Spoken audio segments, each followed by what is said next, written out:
Good evening. We are live into our Facebook group. It's our Monday night Q&A, usually reserved for our Hub Club members, but tonight is special. I have a special guest for you. Julie, can you hear me? I can hear you. Can you hear me? I can indeed. You looked a touch confused, like, oh, please don't say my sound is gone. I'm trying to hide. Oh, Not really. yeah, you definitely do not need to hide. You're an incredible woman. I'm very excited about having you here. Oh my Some people are gosh. joining into the Zoom room live with us as well, which I love because it means that we can open up any questions as well. So if you are joining us on the Facebook uh, page live, make sure you click the link to come and connect with us in person. Hey, Mike, make sure your camera's on. Let's see your face. I know Yes, it's please. late. They have the cameras on.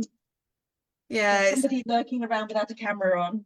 Yeah, it's the wonderful Mike that registered, and yeah, so we'd love to see your faces so that we can get you in there. What I'm going to do is add the link to this into the Facebook group.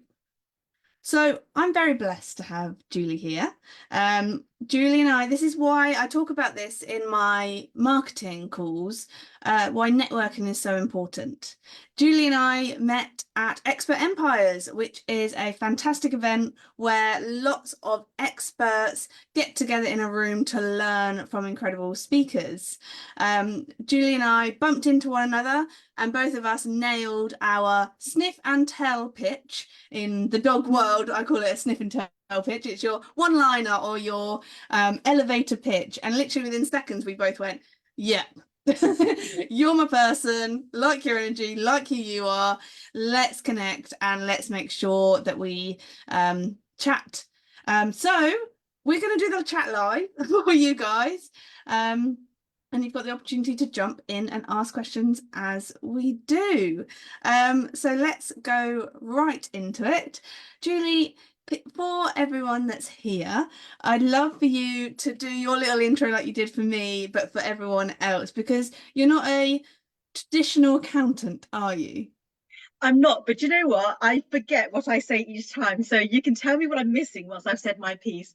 Yeah, so basically, I take the fear out of finance for business owners, small business owners. So whether they are startup or they're established, been running for many years, and they don't love and embrace their numbers, because for me, the foundation of running any business is completely understanding and embracing and loving your numbers, because everything you do in business has a financial impact. So that will be your go-to or your shiny coat, wet nose syndrome as to what is going on in your business, is how I kind of like, was saying to Elizabeth.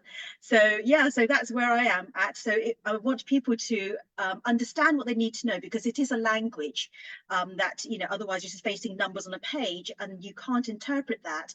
And until you can interpret that, then you don't know what it means and what actions you can take. Otherwise, you're kind of, you're guessing, whether you go into your marketing, and if you don't know your numbers already, that marketing activity may or may not be effective for you. So it's a bit like giving a dog a diet, knowing they need to go on a diet, but it's not the right diet for them. So it's that sort of thing, is understanding what is specific to your business, because it will show up in your numbers. Yes. You said you were a reluctant accountant. You didn't get into this. This wasn't your main path in life, was it? What was it that you Not at wanted? all. At the age of 10, I wanted to be a dentist. And so I actually am a sort of a scientist by background. So I love the medical sciences. So I did 1 year of dentistry, and then I switched over into doing accountancy by default. I actually love marketing, actually, but I did accounting by default as well. I graduated, I was offered a job doing chartered accountancy, which is kind of for me, the boring end of accounting. Is not what I love. And then so I spent the next sort of, the rest of my career, the next, 20, 30 years, just kind of working my way through different fields of accounting. And that's actually really benefited me, because I worked in lots of different industries, and it's enabled me to become very, very commercial. And I then became a mentor about 5 years ago, and I support businesses on the British Library scale up program. And I've done various sessions with accelerators, for universities, and at the moment most of my clients tend to be actually business owners that have well established, that actually thinking, I think there's something I'm missing here, and they don't know what they're doing wrong, and they think, I think I need to know my numbers better. So, finance is a language that you learn and you utilize in a very different way throughout the journey of your business. Because if you're a startup, a lot of businesses just think, oh no, I need to focus on marketing, and they're absolutely right. But if you knew your finances, you might make different decisions, which will have a far greater compound effect rather than have a negative compound effect through guessing. So I think of the compound effect. Imagine if you doubled in weight every single day, what would you be like at the end of the week and at the end of the year? So if that's a bad decision, then you could be really compounding something really bad. But if it's a good thing and you know it's good, compounding that would be beneficial, and you want to know that now so you can compound that effect sooner rather than later. Absolutely. So, quite a lot of people in our world are like solo working. Numbers aren't why they got into their business. They love dogs. They're passionate about dogs. They've spent 5 to 7 years studying to be like a vet physio, for example. And then January rolls round. It's year one. It's time to do a tax return. So, Julie, what is your main? I know you've got so much information, a wealth of knowledge, but if someone was just starting out from scratch right now, where would you recommend that they start? Well, the key thing is actually just making a good record of your income and expenditure. And what you should have done when you started your business was actually set up a separate bank account.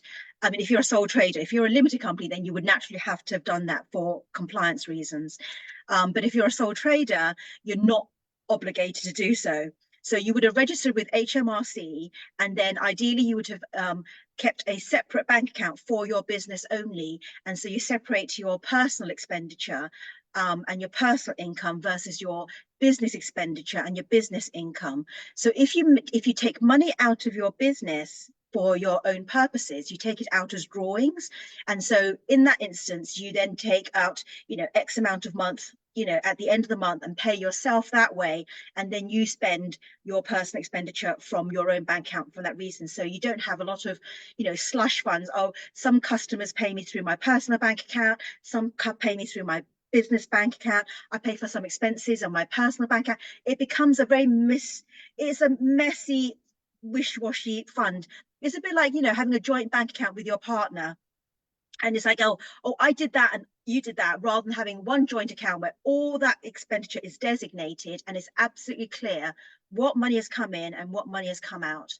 And then from that, it's basically breaking all those numbers down inside your bank account, breaking down what money came in and where it came from. So you need to record whether you made a sale or whether it was from a refund for something. So you are absolutely clear all the inflows, what they are, and then all your outflows as to what they are. And what HMRC would you like you to do is categorize some of that expenditure. And some of those expenditures are, for your purposes as a business owner, you need to identify what is a cost of sale versus a fixed cost. So, for example, a cost of sale would be, say, for example, you're a veterinary practice and you buy medicines and then you resell those medicines onto your clients, or other products and food and whatever, doggy products, etc. So that is a direct cost of sale, meaning that if you did not make a sale, that cost would not be incurred. In contrast to fixed costs or overhead costs. So that would be something like your pet insurance, or a vehicle that you might be using to transfer your, the dogs around if you're a dog walker, things like that. They're not directly, you would pay for those costs irrespective of whether you are making a sale or not. So being able to understand those two terms, that would be very beneficial. And then within Sorry. Go ahead. No, no, go. If I'm hearing you correctly, those tips from Julia's step one, have a separate bank account. Step two, almost have a general ledger where we know what's going in, what's going out.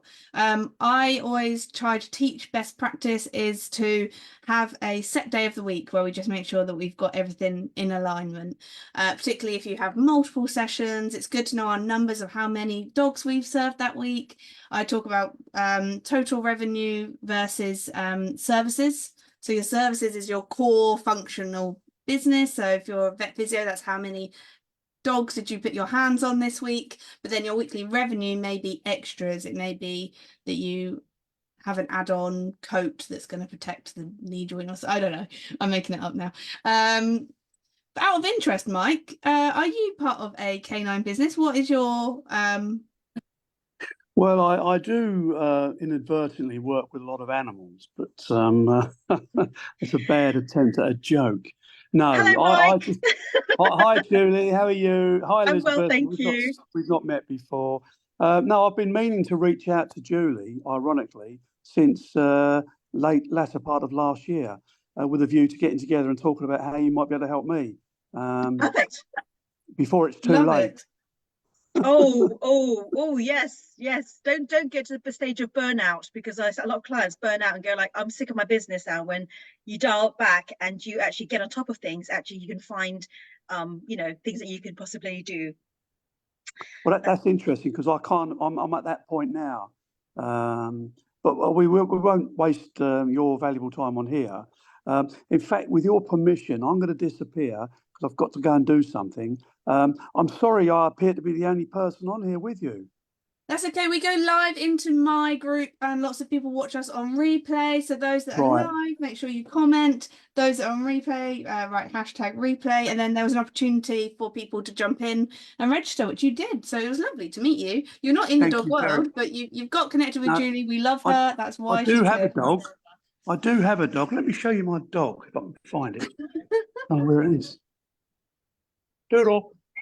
There it is. Right, hang on. Let's see if I can get this right. Can you see her? Yes, Oh, hello, sweetie. oh, she's Hello. adorable. She is. She is. Oh my Say gosh. hello. She's 10 now. 10. She's a good girl, settled nicely on her bed there. She's loving it. I tell you, she's loving it. Anyway, guys, really do apologise. I've got a dash, but That's okay. Julie, can I reach out to you tomorrow, maybe, or later this week, and we'll get together? Anytime. I'm here. I'm here, ready and waiting, Mike. Thank you very much indeed, and happy New Year to you both.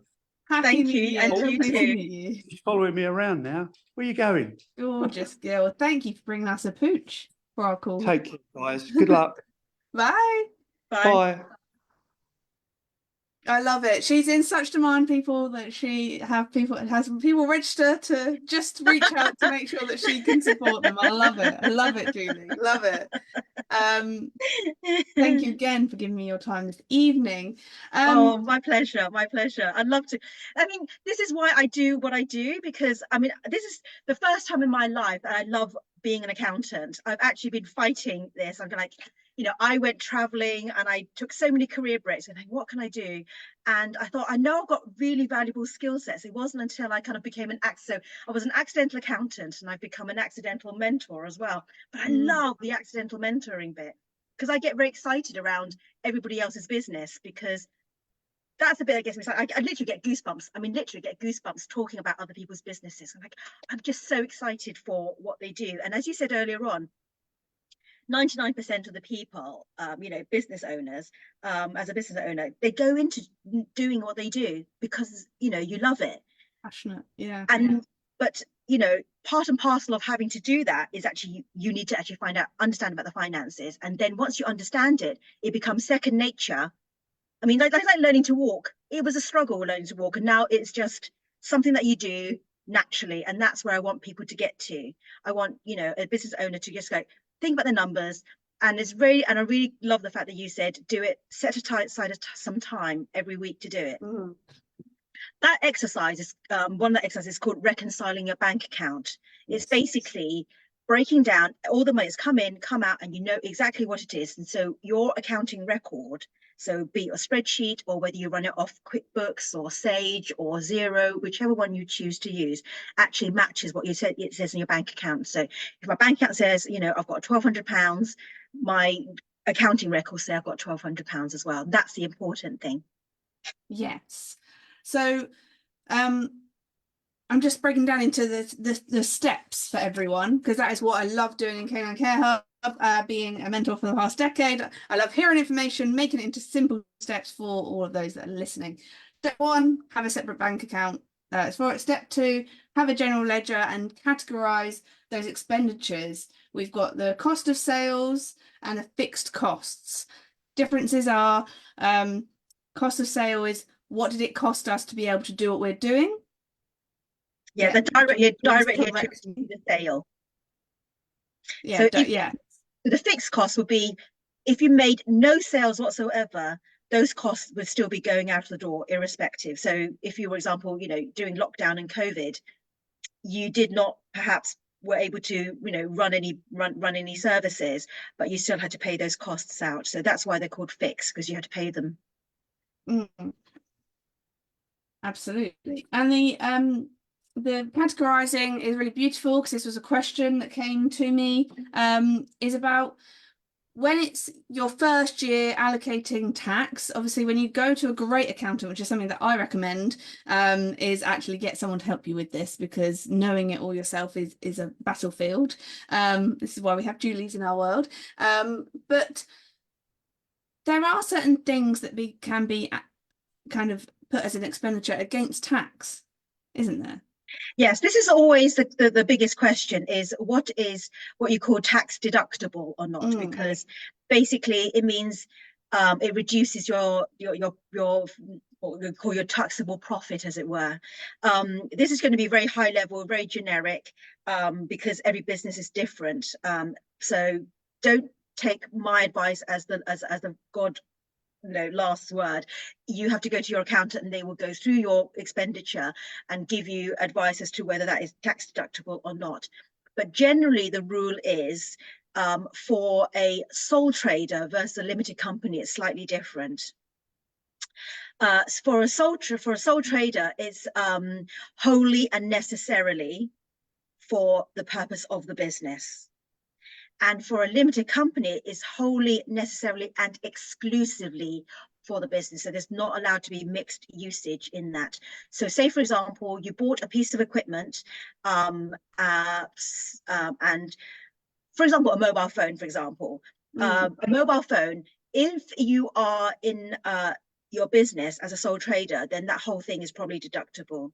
But if you are a limited company, then that is not going to be, because there's going to be some level of mixed usage there, and there will be different tax rules as how you account for it and how HMRC deal with it. But that's just an idea of like something that might have mixed usage, and there'll be complexities around that. So in terms of going to somebody for advice, let me just break down the sort of 3 key people that you would probably want to speak to.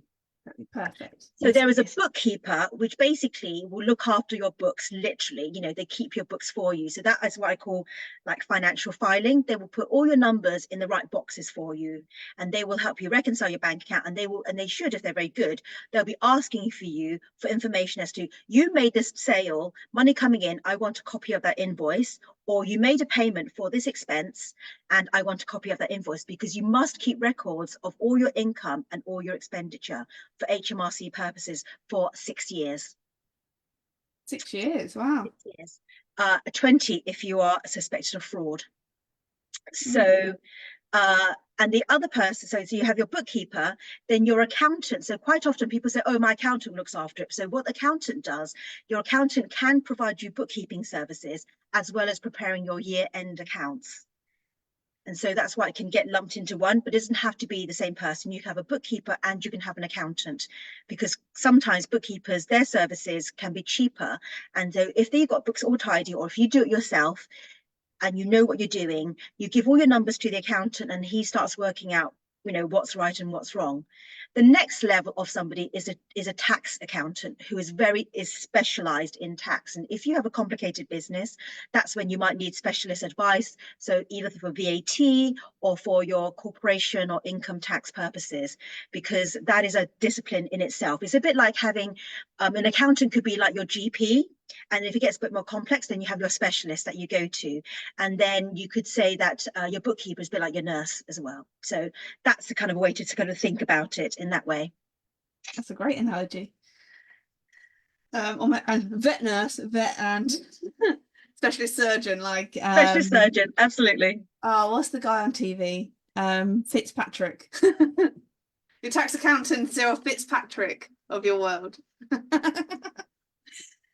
Oh, I love him. Um, super, super helpful. So I'm being cheeky because I've been listening to a couple of your podcasts, Julie, that you've already done. And it's really lovely when you hear someone say something that really ties in beautifully with what we teach. And something that you mentioned in a podcast is about looking at your finances every 90 days. So there's actually having a stopping point and looking back. Yes, it's actually good practice to actually look at your accounts every month, because the reason why is because, again, it's a case of if you're doing good stuff, you want to be able to repeat it sooner rather than later. So you don't want to think that, oh, in the beginning of month one, you've done something really, you've launched a new service and it did really well. And if you knew it did really well, you may put even more effort into promoting that service. So it's good to review things at least every month. So yes, keep on top of your bank account every week. Every month, look at your accounts as to how you're performing, both in income and expenditure.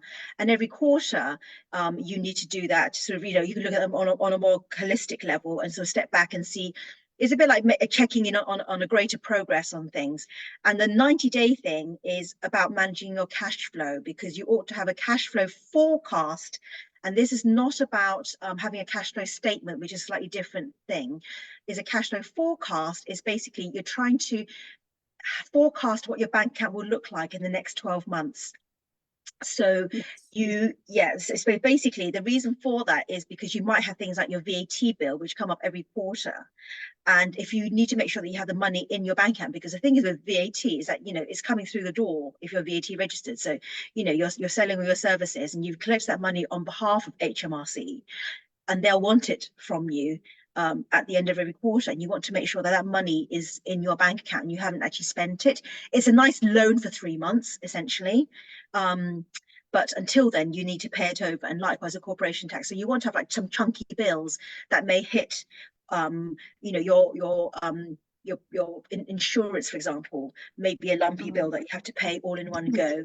So you need to be able to forecast those kind of lumpy payments and make sure that money is in place, because if it's not in place, to get it at short notice can be quite expensive or difficult to get to. So like any overdrafts, loans, things like that can be a little bit harder to get to. And if you're a bricks and mortar business, you may be finding that your rent might be up for renewal, and so that may be a hike. And so forecasting things like that So is bricks very and mortar important. is for those people that actually have physical buildings that they work Yes, out of, just to yes, clarify yes, that. Mm. yes, yes. So if you have a veterinary practice on the high street or something like that, Yeah. that would be would be classified as a bricks and mortar business, as opposed to something where like you're a dog walker, or something where you go to somebody else's premises, or you don't, or your premises agnostic in the day.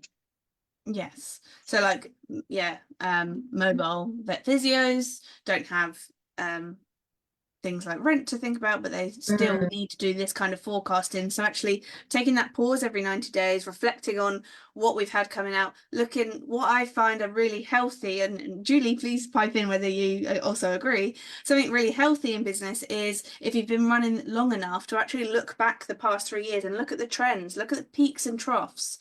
When are the peaks and troughs of sales? When are the peaks and troughs of what money comes in and out, and when is it going to be? And actually, this is perfectly what you were just saying, and forecasting for that and allocating pots. So actually, I like taking that money out and putting it aside ready for January. So if you're going into January now going, yikes, I've got to do a tax return and it might cost me X, Y, Z, that's going to be scary. But for next year, let's start allocating that and looking at that in a 90-day period so that we've got it for next January. So we can. So the 90-day period is basically you need to forecast for 12 months, but it's having a quarterly. So you do monthly reviews, quarterly reviews, and annual reviews, and so that should be a habit. So there's a cash flow forecast, which literally just forecasts your cash. And the separate forecast you would want to do is when you, like you said, about looking back for the past 3 years, is to help you forecast what your profitability will be for the next 12 months. So are you, which are your peak months? And so when you do your monthly review, you go, okay, at the end of January, I'm going to review what I actually did in business compared to what I forecast to do in business. So you use your um, um, history, your historical transactions to help you forecast for the 12 months.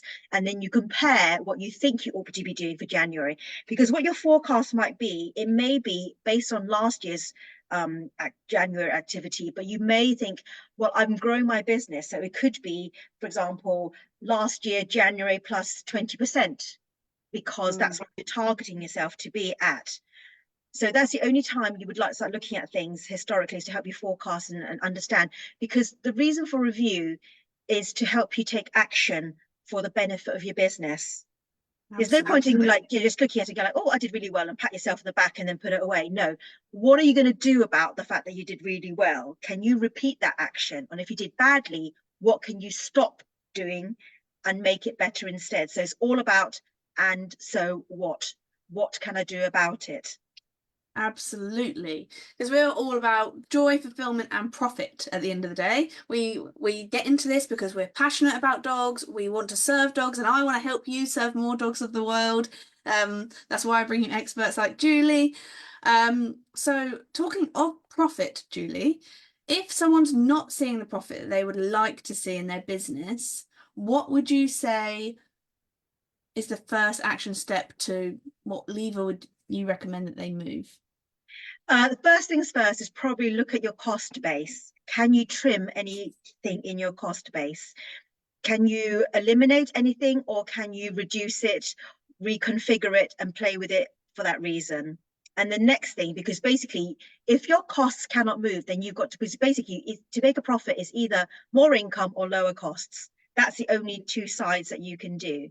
So if you reduce your costs, potentially you can increase your profit. And if you can't reduce your costs anymore without compromising your quality of service or your ability to deliver a service, then you have to start looking at the income side of things. And then when you start looking at the income side of things, your income is basically directed by your volume and the price at which you're selling at, and those two things. So what do you pull? Do you change your pricing, or do you change the volume? Yes. And then depending on what you do, well, can you change the pricing? Well, it looks at the margin and at how you're delivering your service. Can you be more efficient around your service? Yeah, reduce time potentially. Reduce the time to do that. So if you're running out of capacity, you go, okay, I need to produce more volume here. How do I produce more volume? I've got to be more efficient. I've got to be able to groom a dog in, I don't know, in 10 minutes or 20 minutes less time in order to squeeze in another client. So that's about efficiencies. It is absolutely, and this is, I love it because I didn't know Julie was going to say that exact thing, and you are beautiful, because the five kind of measurables we look at when we're first starting out of the gate, don't know what we're doing, is the revenue, the services, how much cost per visit we're charging, so our pricing, the capacity percentage, and then new clients as well. So pricing is a really intriguing concept in the canine world, because we're stuck in the Stone Age, and it's kind of one of my big drivers of change is that we start charging our worth, particularly if you've spent 5 to 7 years studying to qualify to be a vet physio, for example, going out and charging pittance. Talk to us from an, I know you've spoken about this in a previous podcast, so I'm like plying at you here, like the value versus Cost. what you charge. Basically, yeah. So basically, what you charge is the minimum you need to charge is basically you cover your direct costs, and you actually have to have enough profit to cover some of your fixed costs as well. So, if, for example, you pay, if you are, if you pay somebody an assistant to deliver a service for you, you need to cover the cost of that assistant, but then you also need to cover the cost of all the materials, or the contribution to any marketing that costs, or the premises costs that we talked about earlier on. Every time you sell something, it needs to contribute, it's called a contribution, to your fixed costs. So, for example, you are dog groomer, or no, let's say, you were talking about the physios. So you need to be able to cover the cost of all the direct costs of providing a physio service. So if you need to, I don't know, you need special oils for massages or any medicines to treat them, that would be a direct cost. But then your fixed costs will be your premises or your insurance. And so you add all those things together and you think, you come to a bill at the end of the month, I need to be able to cover these costs. And so every time you do an appointment with your client, part of that cost will cover that, your direct costs, cover the fixed costs, and also have a profit of an element of profit at the end of it all as well. So that is the lowest point at which you need to be charging. The other end of the scale is about value based, and it's like this is where you're coming from, Elizabeth, about you need to charge your worth, because actually it's very important to somebody to have a very fit and healthy pet. So, and if the better you are, the more you can charge. That's going to be, people get famous for something, and then people are willing to pay famous people for their services. So think about, I don't know, are there any famous dog groomers, but on a very personal basis, there are your average high street hairdressers, but you've got your premium hairdressers. They all provide you, hairdressing services, but you could be paying £60 for a haircut versus £400 for a haircut. And it's about the value perception that you put out there and the effort you go to building that value perception for your customers. Absolutely. Absolutely. I really loved your line there that actually when we're charging our pricing, this is a contribution towards the costs of the business. Like we're not doing this to be greedy. This is oftentimes, if we're looking at the colours personality, lots of the animal care world are the yellow, they're nurturing, they just do it, they would do it for free if they were able to, they would, because they just love the dog, they want to do this. But actually, when it comes to running a business, we need it to cover those costs. And if it's not covering your costs, then you're not going to be able to serve and deliver to more dogs as well. Absolutely, because something's got to give. I mean, I because I'm not very familiar with the costs involved in sort of some of the pet surgeries and things like that.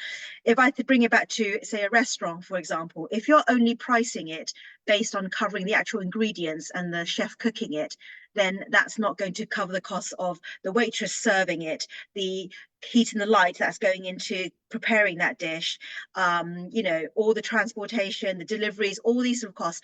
They've all got to be covered somewhere along the way. So you've got to think about it from a completely holistic perspective, that you need to be able to cover this.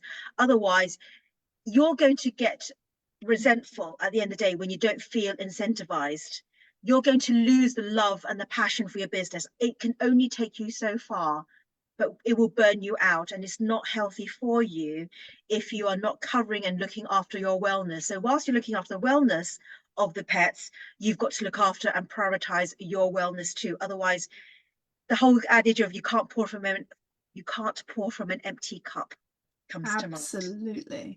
Absolutely, she nailed it. And this is why we're talking. I'm just trying to look through. I've written so many. I've got some questions. I'm writing notes as we go. We've spoken about measurables.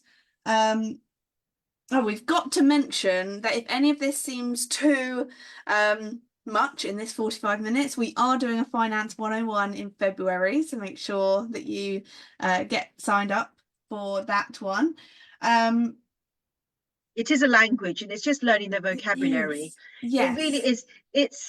It sounds intimidating. I think it's partly to do with the way we have been brainwashed to say numbers are hard, and numbers can be hard, but actually if you can add, subtract, multiply, divide, understand your percentages, you are more than equipped to understand your number, because all you need to know, is it going up, is it going down, and what made it go up and what made it go down. That's all you need to know. Absolutely. Divide it into per service, per delivery, per treatment, whatever division. Scale it up, you're multiplying. It really is down to very basic arithmetic. There's no trigonometry going on here. There's no, I don't know, or what, I can't remember what we used to learn. No logarithms or anything like that. It literally is pure arithmetic. And if you can get your head around the arithmetic and understand what makes it go up, what makes it go down, that's all you need to do. And then aside from that, it's just, what does this word mean? Mm. And you convert it back into, okay, what does it mean for my business? Yes. That's what it's all about. Because it's And like, I always find when we're trying to help and support businesses look at finances, it's the getting started. Because actually, once you start getting into the rhythm of this, I think it's quite fun. Like, I'm not a numbers person. I'm not a go-to, oh my God, I love a spreadsheet. I used to work with someone that we used to call him spreadsheet, Excel, because he just loved it. And I loved it once it was done. But the process can sometimes be tough, but actually breaking it down into those micro steps can really help people just start with that momentum. absolutely. And you help a lot of people in that as well. So if anyone has listened to this Q&A and goes, oh my goodness, I need someone like Julie to actually just break it down to me, be a teacher, be able to have someone friendly that I can ask the question to, how would they do that? I've got lots of different ways of helping people. So my services tend to be one-to-one because it's because I think established business owners have very different challenges that they want to address, and their levels of knowledge will be different as well. So I prefer to work with them, people, business owner on a one-to-one basis. So I give the best when I'm one-to-one, and I think obviously people benefit best one-to-one. So people can contact me. I can do like a power hour session. I can do a whole day strategy session, and we work out, why are you in business? What are you trying to achieve? And then that becomes your kind of strategy as to, which mountain are you heading for?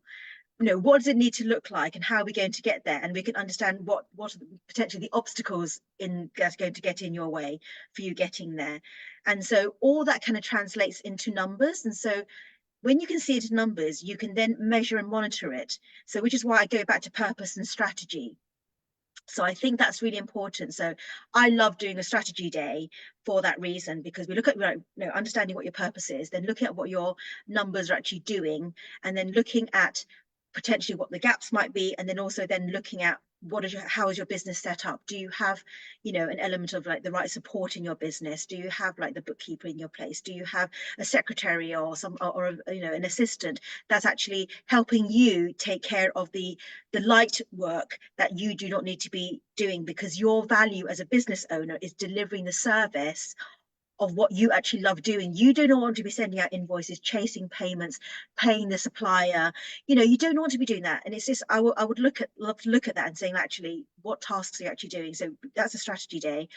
I also do something I call the cash flow confident thing, which is basically helping business owners sit down, having a look at what their cash flow movements will be looking like in the next 12 months, because that is a very good way of looking at high level. If you haven't done a budget before, it's a good starting point to what your budget might look like, because there are slight differences between a budget, a P&L budget, versus a cash flow forecast, timing differences, non-cash items, things like that.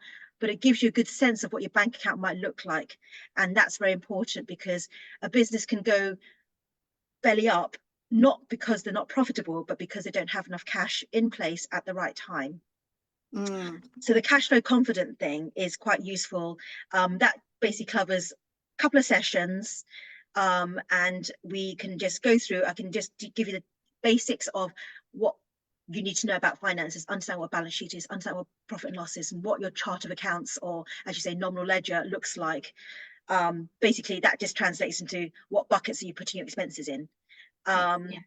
It's financial filing, as I said earlier on. And then for them who wants a bit more heavy duty, and you maybe have a bit more established business running for a bit longer, I've got a 6-month program that then starts looking at everything in your business way more in depth. We start looking at pricing strategies, marketing strategies. Is your management information correct? We look at cash flow forecasts. We do profit and loss forecasts, much more detail, work out what your KPIs are. So that's a 6-month program as well. So of those 4, people might want a light touch. If you want to do a light touch, the first 3, it'd be power hour, cash flow confident, and the strategy day. And I've got special offers for all of your audience Elizabeth. So Oh, thanks, Julie. the power hour is normally an hour. So that's like a 90 minutes instead. So you get an extra half an hour. The Amazing. strategy day, I will offer an additional follow-up session in addition to the actual whole day of strategy. And then the cash flow confident, I'll have a follow-up session with that as well further down the line once you've got that up and running, and maybe you have more questions around there. And likewise with the 12-week program, it's 12 session programs, it covers 6 months because once a fortnight because there's homework in between. I'll do a follow-up session a couple of months after to see how you're getting on, which follow-up sessions aren't normally included. So for your audience, it's basically, you know, Canine Hub 10 code. Thank you very much. No, that's fine. That's And how do we access that? Where do we go to? Canine Hub 10, was that? Yeah, basically if can I drop my link into the chat? I don't know what's the best way to circulate it. Pop it in the chat and I'll make sure it goes into the group. Okay. Please. Thank you very much. So they can fill in this Google form with the contact details and actually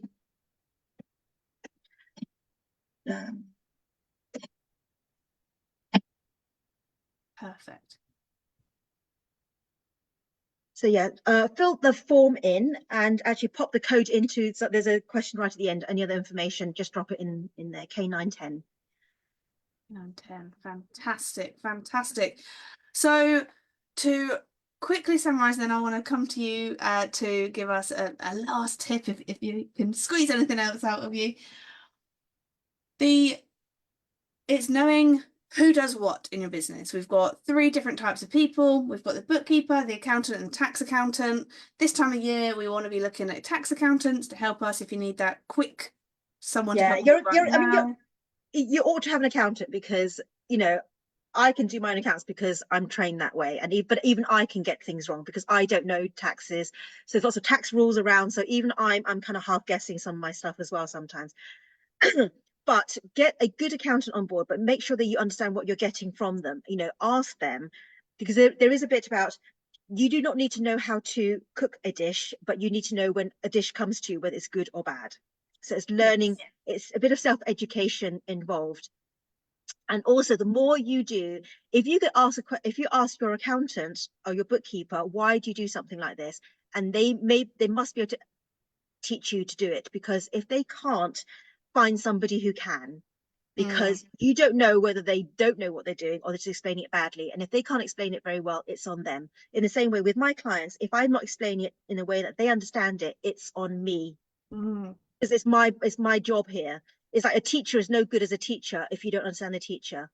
It's not about the student, it's about the teacher, because there must be some way. It may take longer, possibly another way, possibly. So it's on that, but there's a lot of level of self-education.